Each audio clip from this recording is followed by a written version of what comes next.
Hello दोस्तों, बहुत बहुत स्वागत, अभिनंदन एक बार फिर से RDXGS गुरु में। दोस्तों, भौतिक विज्ञान पढ़ रहे हैं। उसमें हम प्रकाश पढ़ रहे थे, प्रकाश के MCQ। तो प्रकाश के MCQ का पार्ट 3 आज पढ़ेंगे, है ना।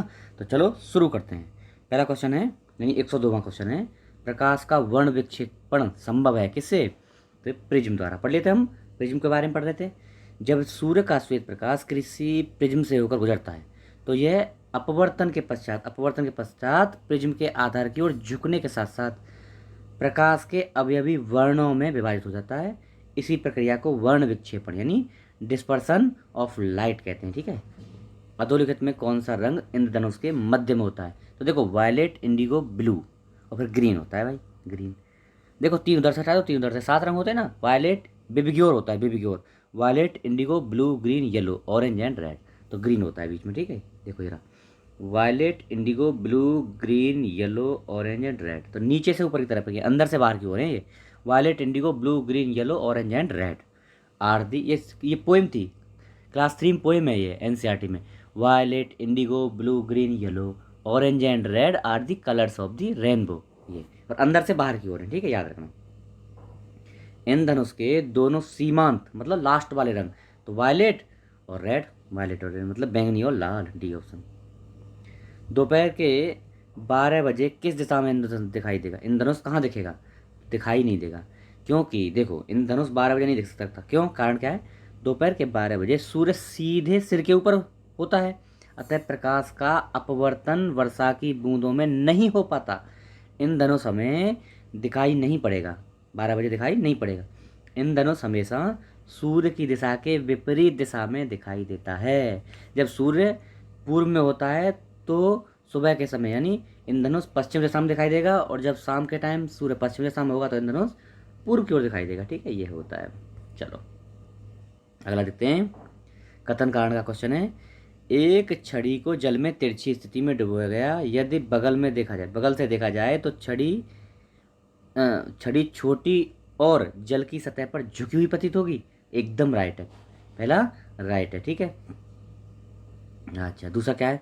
छड़ी के आने वाला प्रकाश जल अणुओं के प्रकीर्णित होकर छड़ी के छोटी एवं झुकी होने का आवाज करता है। प्रकीर्णित नहीं, अपवर्तन होकर, तो आर गलत है।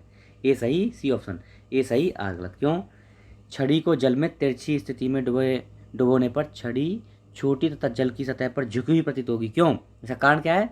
प्रकाश का अपवर्तन, प्रकीर्णन नहीं, अपवर्तन है। जब छड़ी के डूबे हिस्से से चलने वाली किरणें जल की सतह पर पहुंचती हैं तो वे सघन माध्यम से विरल माध्यम में जाने के कारण अवलंब से दूर हट जाती हैं, यानी अपवर्तित होकर हमारी आंख में प्रवेश करती हैं, इसलिए दूर दिखाई देती है। ठीक है, टेढ़ी दिखाई देती है वो।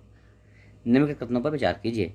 यदि कोई व्यक्ति पानी भरी बाल्टी में पड़े एक सिक्के को देखता है तो उसे सिक्का अपने वास्तविक स्थल से अपेक्षाकृत निकट दिखाई, बिल्कुल राइट है, निकट दिखाई देगा। अच्छा, यदि जल के अंदर कोई व्यक्ति जल तल से ऊपर एक सिक्के को देखता है तो सिक्का वो अपने वास्तविक स्थल से अपेक्षाकृत अधिक ऊंचाई पर, ये भी राइट है, दोनों सही। कौन सा? दोनों सही है ना, तो ए ऑप्शन हो जाएगा, दोनों सही। दोनों ही परिस्थितियों में अपवर्तन अपवर्तन का सिद्धांत लागू होगा, क्योंकि प्रकाश के एक माध्यम से दूसरे माध्यम में प्रवेश करने पर उसकी दिशा और चाल में परिवर्तन होता है, दिशा में भी और चाल में भी।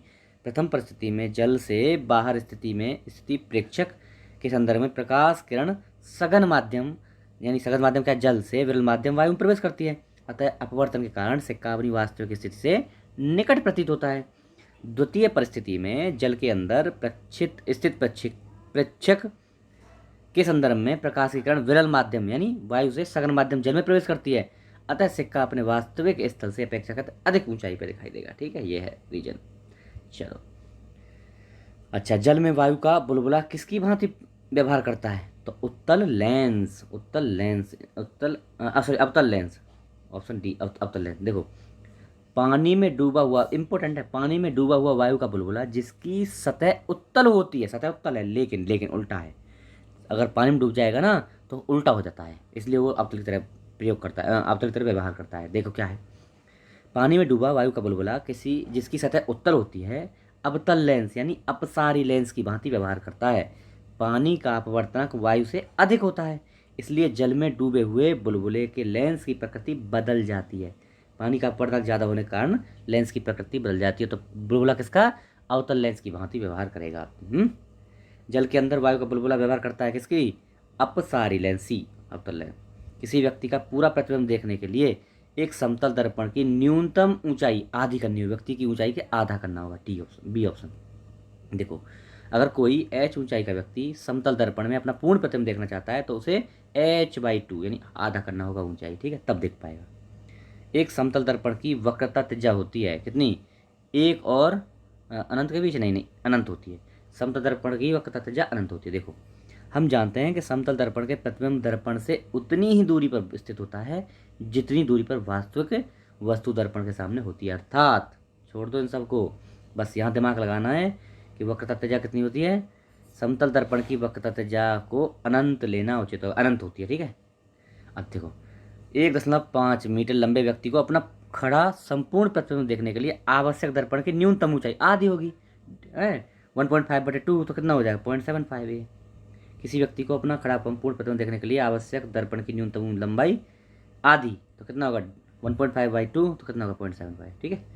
दूरदृष्टि दोष निवारण के लिए काम में लेते हैं, तो दूरदृष्टि के लिए उत्तल लेंस, उत्तल लेंस, हाँ उत्तल दर्पण है बी में, सी होगा उत्तल लेंस। देखो, दूरदृष्टि दोष में निकट की वस्तुएं स्पष्ट दिखाई, देखो जो दृष्टि दोष है ना उसमें वही वो तो क्लियर दिखती है। जैसे दूरदृष्टि दोष तो दूर की वस्तु क्लियर दिखेगी, लेकिन निकट दृष्टि दोष में निकट की वस्तु क्लियर दिखेगी, है ना, ये है। तो दूरदृष्टि दोष में दूर की वस्तु स्पष्ट दिखाई देती हैं, जबकि दूर की वस्तुएं मतलब निकट की वस्तु स्पष्ट नहीं दिखाई देती हैं, दूर की स्पष्ट दिखाई देती हैं। निवारण के लिए उत्तल लेंस का प्रयोग।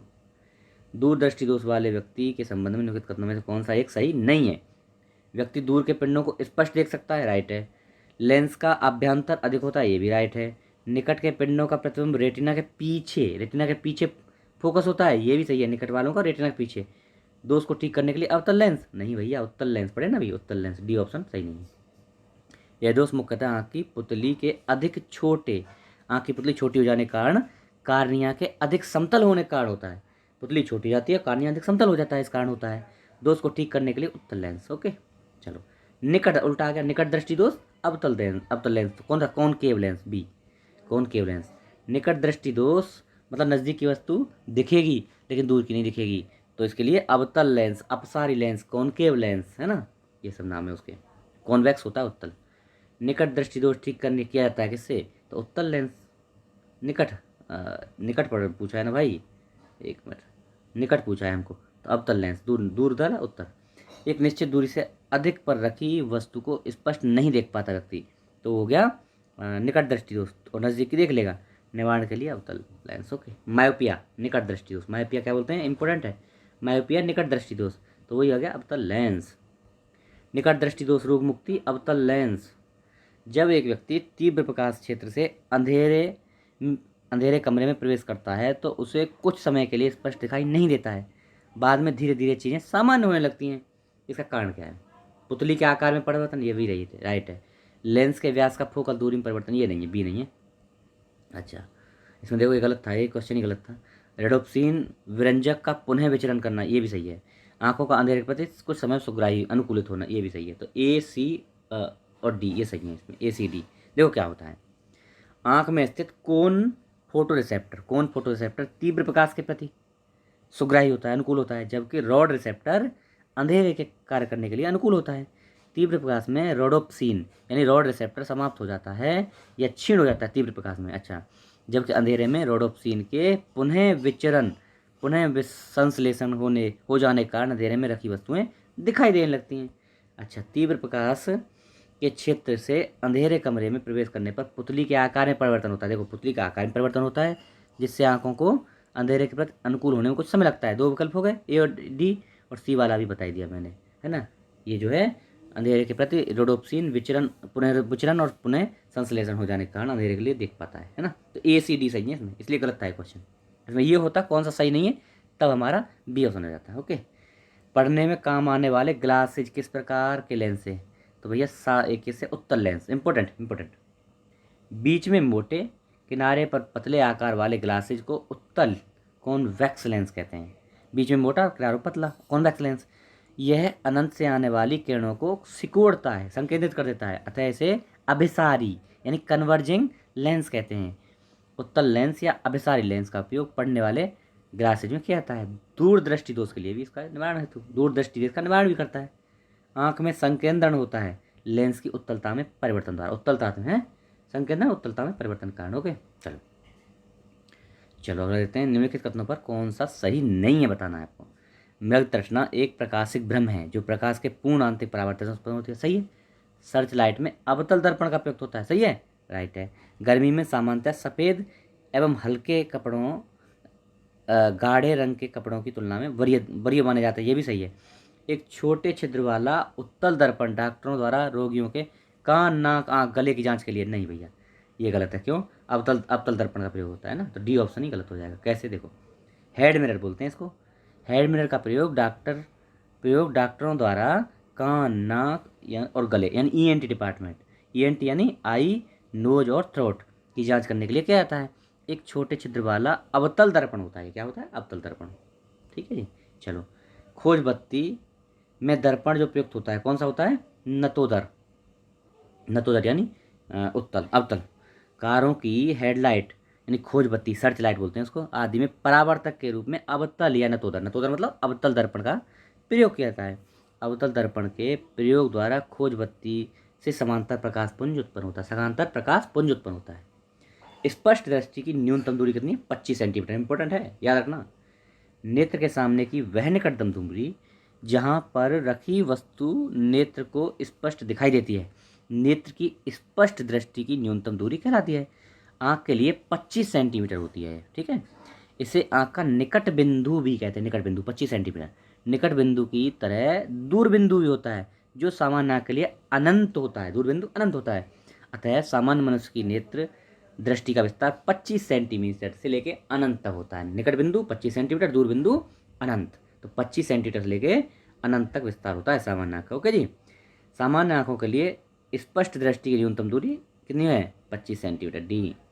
मानव की सामान्य स्वस्थ आँख के लिए स्पष्ट दृष्टि न्यूनतम कितनी है, 25 सेंटीमीटर। आँख के लेंस का फोकल दूरी किसके कार्य से परावर्तित होता है, तो ये सिलियरी मांसपेशी, इंपॉर्टेंट है। आँख के लेंस की फोकल दूरी सिलियरी मांसपेशियों के, सी ऑप्शन है, सिलियरी मांसपेशियों के कार्य से प्रभावित होती है। देखो समझ लो इसका कारण, देखो सिलियरी मांसपेशियों के शिथिलन संकुचन से आँख के लेंस की मोटाई में परिवर्तन होता है, जिससे फलस्वरूप आँख के लेंस की फोकल दूरी परिवर्तित हो जाती है, ठीक है, मांसपेशी परिवर्तित होती है। इसलिए लेंस की शक्ति मापी जाती है किसमें, डायोप्टर में, ए ऑप्शन।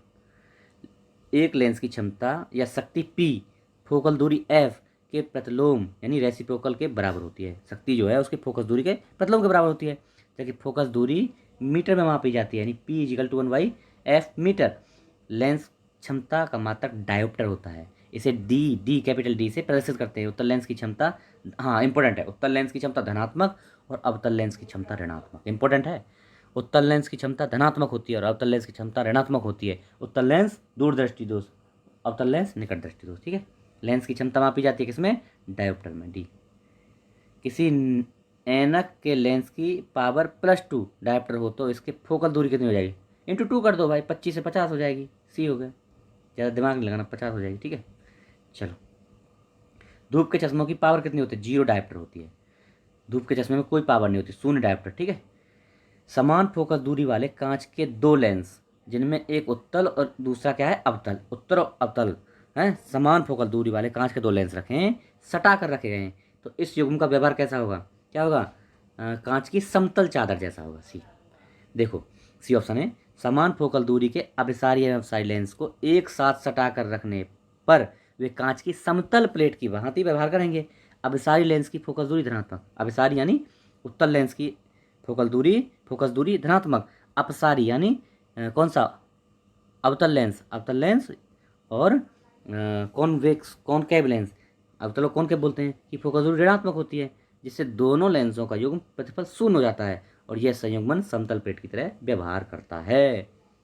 कैमरे का द्वारक और कपाट गति का निम्नलिखित में से कौन सा संयोग अधिकतम उद्भाषण करेंगे, ये रट लेना, कुछ नहीं है भैया, F22 और 1/60, ये रट लो, बाकी देखो दुनिया भर के पता नहीं क्या है इसमें।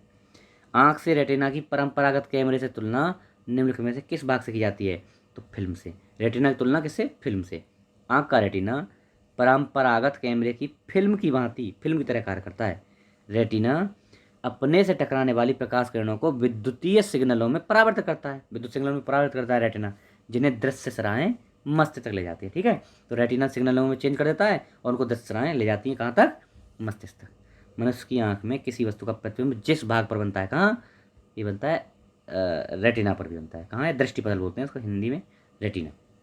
देखो, मनुष्य के नेत्र की कार्यप्रणाली फोटोग्राफिक कैमरे से मिलती जुलती है। जिस वस्तु को हम देखते हैं उससे चलने वाली किरणें कार्निया और नेत्रोद्रव से होकर पुतली के रास्ते लेंस पर पड़ती हैं। दृष्टिपटल यानी रेटिना इसे फोकस कर देता है, जहाँ पर वस्तु का छोटा और उल्टा प्रतिबिंब, आभासी उल्टा प्रतिबिंब बनता है। ठीक है, मनुष्य की आंख में किसी वस्तु का प्रतिबिंब कहाँ बनता है? रेटिना दृष्टिपटल पर बनता है। ठीक है जी, किसी वस्तु का प्रतिबिंब मनुष्य की आंख में कहाँ बनता है? रेटिना पे बनता है। चलो, मनुष्य की आंख किसी वस्तु पर प्रतिबिंब बनता है कहाँ? रेटिना पर बनता है। किसी अपारदर्शी वस्तु का रंग उस रंग के कारण होता है जिसे वह परावर्तित कर देती है। ठीक है, जब प्रकाश किरणें वस्तुओं पर आपतित होती हैं तो वे उनसे परावर्तित होकर हमारी आंख पर पड़ती हैं। वस्तुएं हमें दिखाई देने लगती हैं। प्रकाश का परिवर्तित भाग ही वस्तुओं का रंग निर्धारित करता है। मतलब जो रंग परिवर्तित कर रही है ना वस्तु, वही हमें दिखाई देता है। एक रंगीन टेलीविजन में 3 आधारभूत रंग, कौन सा? लाल, हरा, नीला, बी ऑप्शन। रंगीन टेलीविजन में प्रयुक्त होने वाली कैथोड किरण नलिका यानी कैथोड रे ट्यूब है, CRT, 3 विभिन्न फॉस्फर क्या? लाल, हरे, नीले रंग से उत्सर्जित होती है। इनको रंगों को, लाल, हरे, नीले, 3 रंग को उत्सर्जित करती है। वे कौन से मूल वर्णक हैं जिन्हें टीवी के पर्दे पर विभिन्न रंग प्रकट होते हैं? तो लाल, हरा, नीला, ए ऑप्शन होगा, लाल, हरा, नीला। जब लाल, नीले और हरे प्रकाश का एक पुंज स्थान पड़ता है तब प्रकाश का रंग सफ़ेद हो जाएगा। इंपॉर्टेंट है, प्रकाश के 3 मूल तथा प्राथमिक रंग होते हैं, कौन से? लाल, हरा और नीला। मिलने से द्वितीयक रंगों, कौन से? पीला, मैजेंटा का निर्माण होता है। एक प्राथमिक और एक द्वितीयक रंग के जोड़े को एक दूसरे का पूरक रंग कहते हैं। एक प्राथमिक और एक द्वितीयक रंग के जोड़े को एक दूसरे का पूरक कहते हैं। सभी प्राथमिक रंगों अथवा द्वितीयक रंगों के मिलने से सफ़ेद रंग निर्माण होता है, सफ़ेद रंग। ठीक है, निम्नलिखित में से कौन सा प्राथमिक रंग नहीं है? तो देखो, काला कहाँ है ना? काला कहाँ है? लाल, हरा, नीला है, वैसे पीला भी ऐसे ही है। 3 रंग मूल हैं, मूल रंग तीन मूल रंग कौन? लाल, हरा और नीला। लाल, हरा और नीला, लाल, हरा, नीला है कहीं? ये रहा बी ऑप्शन, लाल, हरा, नीला, बी ऑप्शन होगा। चलो जी, सूर्य के प्रकाश में रंगों की संख्या 7 होती है, सब जानते हैं। 7 रंगों का मिश्रण है, बैंगनी, जामुनी, नीला, हरा, पीला, नारंगी और लाल। उल्लेखनीय है कि जब श्वेत प्रकाश को प्रिज्म से होकर गुजरता है तो ये 7 रंगों में विभक्त हो जाता है। इसे कि प्रकाश का विक्षेपण कहते हैं, है ना, विक्षेपण। निम्न रंगों में विषम को पहचानिए।